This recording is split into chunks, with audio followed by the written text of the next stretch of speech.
अरे यार, ऐसे ही सब कुछ चलता रहा ना तो मेरी बच्ची कुछ सारी सेविंग्स ख़त्म हो जाएंगी और मैं कैसे सरवाइव करूँगी यहाँ पे। और ये फ्लैट इतना बड़ा कैसे मैनेज करूँगी। कुछ तो करना पड़ेगा ताकि इसका रेंट भी निकल पाए और मैं भी मैनेज कर पाऊँ। हाँ, एक काम करती हूँ ना, शर्मा जी को ही कॉल करती हूँ।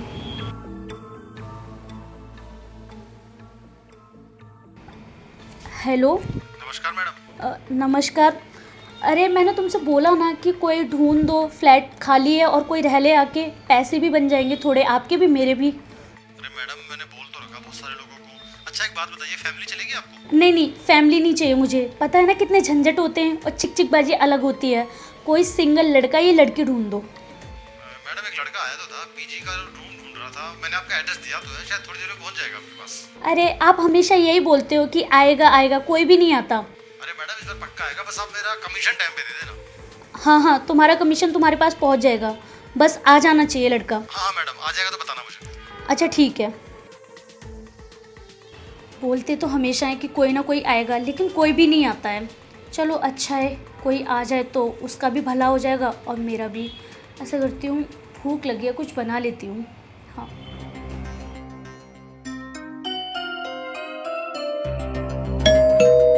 अरे अब कौन आ गया? अरे आ रही हूँ, अब क्या गेट तोड़ोगे?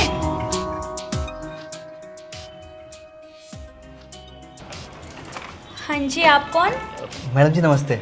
नमस्ते, लेकिन आप हो कौन? मैडम मेरा नाम जागृत है, वो पीजी के लिए आया था, शर्मा जी ने भेजा था। ओ अच्छा अच्छा, अंदर आओ। जी मैडम।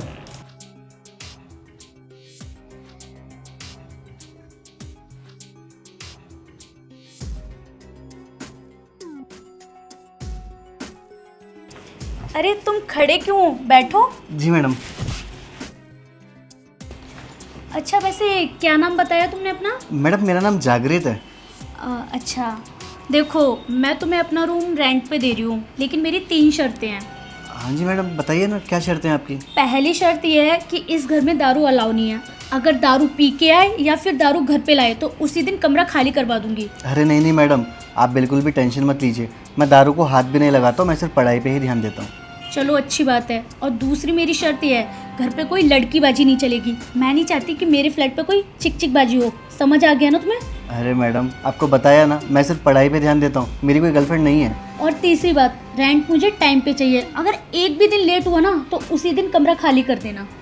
मैडम इस दिन की तो नौबत ही नहीं आएगी, मैं आपको रेंट हमेशा टाइम पे ही दूंगा। और हाँ, शर्मा जी ने बताया होगा कि एडवांस और डिपॉजिट दोनों लूँगी साथ में। हाँ मैडम, उन्होंने बताया था, मैं लेकर आया हूँ ना, रुकिए मैं आपको दे देता हूँ। ये लीजिए मैडम, ये पूरे 10,000 रुपये, 5,000 रुपये डिपॉजिट और 5,000 रुपये रेंट। अच्छा अच्छा। अच्छा ये बताओ, करते क्या हो तुम वैसे? मैडम मैं कॉलेज में हूँ, इंजीनियरिंग कॉलेज है ना यहाँ पास में ही, उसी में फर्स्ट ईयर में पढ़ता हूँ। ओह अच्छा, सुनो मेरी मेड ना छुट्टी पे है, तो आज के खाने पीने का मैं देख लूँगी, लेकिन कल से तुम्हें खुद मैनेज करना पड़ेगा। जी मैडम, आप बिल्कुल भी टेंशन मत लीजिए, मैं कल से खुद मैनेज कर लूँगा। चलो ठीक है। अच्छा रूम दिखा देती हूँ, तुम बहुत थक गए होगे ना, ट्रैवल किया है। चलो रूम दिखाती हूँ। जी मैडम आप चलिए।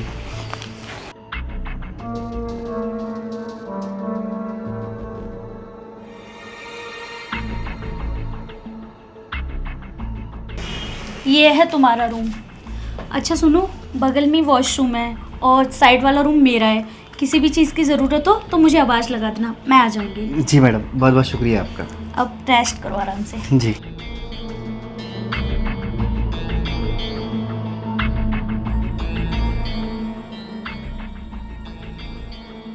अरे वाह, सच में कमरा तो बहुत सुंदर है और सही है ना, इतने सस्ते रेट पे मुझे मिल भी गया और यहाँ से मुझे कॉलेज भी पास पड़ेगा, मैं आराम से कॉलेज भी पहुँच जाऊँगा। वैसे ही बहुत थकान हो गई है, इतना ट्रैवल जो करा है। एक काम करता हूँ, थोड़ी देर रेस्ट कर लेता हूँ, फिर पढ़ाई करूँगा।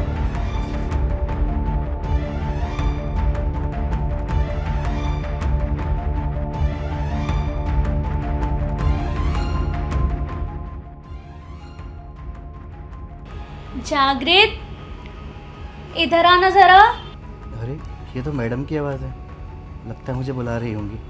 जी मैडम आया अभी। एक काम करता हूँ, पढ़ाई बाद में कर लेता हूँ, पहले मैडम के पास चला जाता हूँ।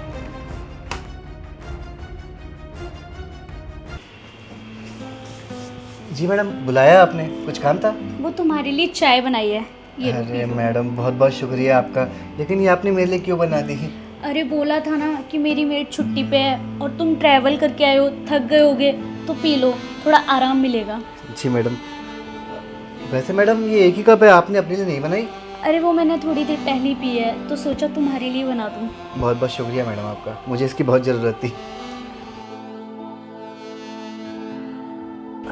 अरे वाह मैडम, सच में चाय तो आपने बहुत अच्छी बनाई है। वैसे मैडम आपसे एक बात पूछूं, आप बुरा तो नहीं मानेंगी? हाँ हाँ पूछो। मैडम इतना बड़ा घर है आपका, और इतने बड़े घर में आप अकेले रहती हैं, आपको डर नहीं लगता? अरे मुझे डर क्यों लगेगा, मैं कोई चोरी थोड़ी ना करती हूँ यहाँ पे। देखो तुम यहाँ पे रेंट पे रहने आए हो ना, अपनी औकात में रहो, अपनी औकात मत भूलो और काम से काम रखो, ज़्यादा फ्रेंडली होने की कोशिश मत करो। जी मैडम। ठीक है, चाय ख़त्म करो।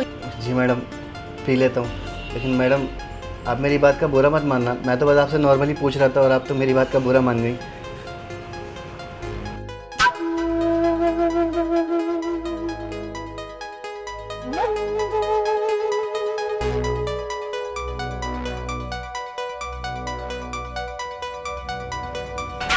सच में मैडम चाय आपने बहुत अच्छी बनाई थी, लेकिन पता नहीं क्यों मेरा सर ना बहुत भारी भारी सा हो रहा है, आंखें भारी हो रही है काफ़ी। वो तुम ट्रैवल करके आए हो ना, और तुम पढ़ाई भी बहुत करते हो, तो तुम्हारे माइंड पे प्रेशर पड़ रहा है, और कोई बात नहीं है, इसलिए भारी हो रहा है। ठीक है मैडम, मैं एक काम करता हूँ, मैं अपने रूम में जाकर थोड़ा रेस्ट कर लेता हूँ, आपसे बाद में मिलता हूँ।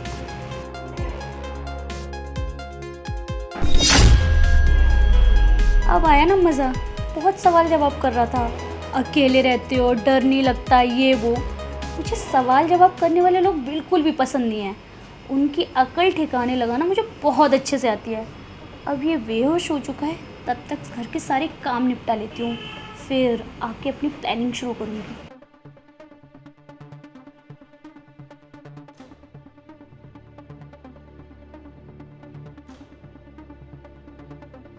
काफ़ी टाइम हो गया इसे बेहोश हुए, इससे पहले ये होश में आए अपना नाटक शुरू कर देती हूँ।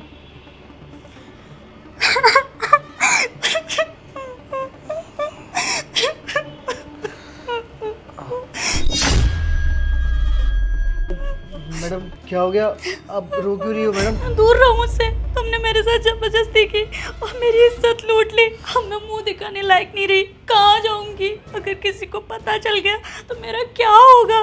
तो अब मैं सीधा पुलिस के पास जाऊंगी और तुम्हारी कंप्लेंट करूंगी और तुम्हें जेल में डलवाऊंगी। पता नहीं कौन सा नशा करके आए कि सीधा मेरे ऊपर चढ़ गए। तुमने मुझे कहीं का भी नहीं छोड़ा, मैं कहाँ जाऊंगी? कोई भी नहीं है मेरा। मैडम ये आप कैसी बातें कर रही हो? भला मैं आपके साथ ऐसा कुछ क्यों करूँगा? और मुझे तो समझ में नहीं आ रहा मैं बेहोश कैसे हो गया, कुछ याद क्यों नहीं आ रहा है मुझे। मैडम देखिए आपको जरूर कोई गलतफहमी हो गई होगी, मैंने ऐसा कुछ नहीं करा आपके साथ, मैं कसम खा के कहता हूँ मैं उस टाइप का इंसान बिल्कुल भी नहीं हूँ मैडम। मुझे तुम्हारी कोई बात नहीं सुननी, रुको मैं पुलिस को ही कॉल करती हूँ। नहीं मैडम देखिए आप ऐसा मत कीजिए, अगर आप मुझे जेल में डलवा देंगी ना मैडम, मेरा करियर तो शुरू होने से पहले ही ख़त्म हो जाएगा, और जो गांव में मेरे परिवार रहता है मैडम सबकी बदनामी हो जाएगी ना, आप समझिए ना। आप जैसा बोलेंगी मैं वैसा करूँगा, आप बताइए मुझे क्या करना होगा। अच्छा जैसा बोलूँगी वो सब करेगा? जी मैडम। तो एक काम कर, अभी के अभी 5 लाख रुपए मेरे अकाउंट में डाल दे। 5 लाख? मैडम देखिए ये तो बहुत ज़्यादा रकम है, इतने पैसे तो नहीं होंगे मेरे पास। तो कितने पैसे हैं तेरे पास? मैडम देखिए मैं गांव से यहाँ शहर में पढ़ने के लिए आया था, तो मेरे पास मैडम 1 लाख रुपए होंगे। 1 लाख रुपए? तू पागल है क्या? 1 लाख में मेरा कुछ भी नहीं होने वाला, मुझे सीधे 5 लाख रुपए चाहिए। मैडम देखिए आप प्लीज़ मेरी बात समझिए ना, 1 लाख रुपए ही पड़े हैं बस मेरे पास। अच्छा ठीक है, नाटक मत कर, ऐसा कर जो है वो डाल दे। ठीक है मैडम, तो आप एक काम करिए, आप ना मेरे को 3 लाख रुपए दे दीजिए। 3 लाख रुपए? तू पागल हो गया क्या? तुझे देने हैं ना कि मुझे देने हैं? अरे मैडम लगता है आपने मेरी बात ठीक से सुनी नहीं है, पैसे आप ही मुझे दोगी। लगता है आपने ना मुझे पहचाना नहीं है कि मैं कौन हूँ। आपको ध्यान है मैडम 6 महीने पहले एक विक्की नाम का लड़का यहाँ पे आया था, और आपने उसके साथ भी सेम यही साजिश रची थी। उसको अपने झांसे में लिया था और उसके बाद उसको ब्लैकमेल भी करा था कि अगर उसने आपको पैसे नहीं दिए तो उसके बाद आप उसको जेल में डलवा दोगी। आपको पता है वो मेरा छोटा भाई है, और आपकी इन्हीं हरकतों की वजह से ना वो बेचारा आज अपने आप को एक बंद कमरे में रखता है। पढ़ाई तक छूट गई है उसकी, उसको हमेशा यही डर सताता रहता है कि कहीं उसके साथ कल को कुछ गलत ना हो जाए। वही सब तेरे साथ होगा, और कैसे डलवाएगा तू मुझे जेल में? क्या सबूत है तेरे पास कि मैंने ये सब किया है? सब कोई ना लड़की की बात सुनते हैं, ना कि कोई लड़के की, समझा? मैडम आपने मुझे खुद ही सबूत दे दिया है। वो देखिए ना सामने कैमरा लगा, तो उसके अंदर ना सबकी सारी हरकतें रिकॉर्ड हो चुकी हैं। पता है कहाँ से? जब आप किचन में मेरे लिए चाय बना रही थी और उसके अंदर बेहोशी की दवाई मिला रही थी ना, वो सब कुछ। अब आपको जेल जाने से कोई नहीं रोक सकता। अब मैं ये रिकॉर्डिंग लेके सीधा पुलिस स्टेशन जा रहा हूँ और आपके खिलाफ FIR दर्ज कर रहा हूँ। अब आपको जेल जाने से कोई नहीं रोक सकता। नहीं नहीं, ऐसा मत कीजिए। मैं मुंह दिखाने लायक नहीं रहूँगी और मुझे कहीं घर भी नहीं मिलेगा। प्लीज़ मुझे माफ़ कर दीजिए, मुझसे बहुत बड़ी गलती हो गई। ऐसा बिल्कुल मत कीजिए प्लीज़। ठीक है मैडम, अगर आप चाहती हैं कि मैं आपकी ये रिकॉर्डिंग डिलीट कर दूं, आपकी कंप्लेंट ना करूं, तो पहले तो आप मुझे 3 लाख रुपए दीजिए जो आपने मेरे भाई से हड़पे थे, और साथ ही साथ जो मैंने आज सुबह आपको 10,000 रुपये दिए थे ना रेंट के लिए और वो डिपॉजिट, तो आप मुझे वो भी ला के दीजिए। 3 लाख रुपए अभी तो मेरे पास है नहीं, मैं कहाँ से लाऊंगी 3 लाख रुपए? मैडम मुझे उससे मतलब नहीं है, अगर आप चाहती हैं तो ठीक है, नहीं तो मैं चला जाता हूँ। नहीं नहीं, मैं लेके आती हूँ, लेकिन 3 लाख रुपए लेने के बाद ये वीडियो डिलीट कर दोगे ना? पहले आप लेके तो आइए। ठीक है, लेके आती हूँ।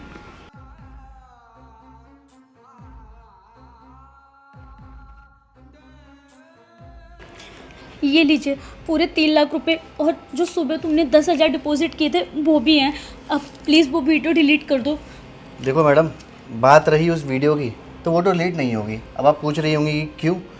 तो मैडम जैसे आपने मेरे भाई की ज़िंदगी ख़राब करी है ना, वैसे ही आपने मेरे भाई जैसे पता नहीं कितने लड़कों की ज़िंदगी ख़राब करी होगी, और वो बेचारे आज भी इस डर में जी रहे होंगे कि उनके साथ कल को कुछ गलत ना हो जाए, और कल को आप किसी और लड़के की ज़िंदगी ख़राब ना करो ना। इसलिए मैं इसको सबूत के तौर पे अपने पास ही रखूँगा। अगर ऐसी हरकत दोबारा आपने करी तो मैं रिकॉर्डिंग सीधा पुलिस स्टेशन जाके पुलिस वालों को दे दूँगा और आपके खिलाफ FIR दर्ज होगी, और ज़्यादा से ज़्यादा शायद आपके ऊपर केस भी होगा। चलता हूँ मैं यहाँ से। अरे ये क्या हो गया? मैं तो इससे लूटने वाली थी, लेकिन ये तो मुझे ही लूट के चला गया।